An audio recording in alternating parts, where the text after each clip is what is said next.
বুবাই, তুমি কাজের লোকটাকে দেখেছো? কাজের লোক আমি কি করে বলবো? দেখো উপরে নিচে কোথায় আছে দেখো। আচ্ছা ঠিক আছে। তুমি যাও, ডিস্টার্ব করো না। ম্যাডাম, স্যার আপনাকে মিথ্যে কথা বলেছে। আপনি রুমে যান, দেখতে পাবেন মেয়েটা ওখানেই আছে।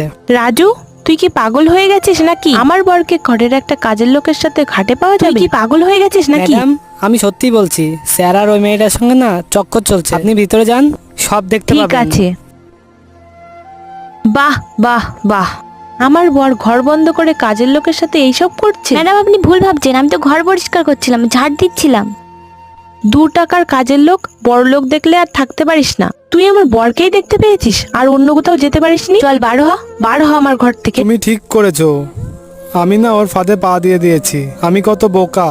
ব্যাস বুবাই, আমি বুঝে গেছি তুমি কেমন মানুষ। যে একটা কাজের লোকের সাথে এইসব নোংরামি করতে পারে, আমি বুঝতে পেরে গেছি সে কেমন মানুষ হতে পারে। তোমাকে আমি ডিভোর্স দেব।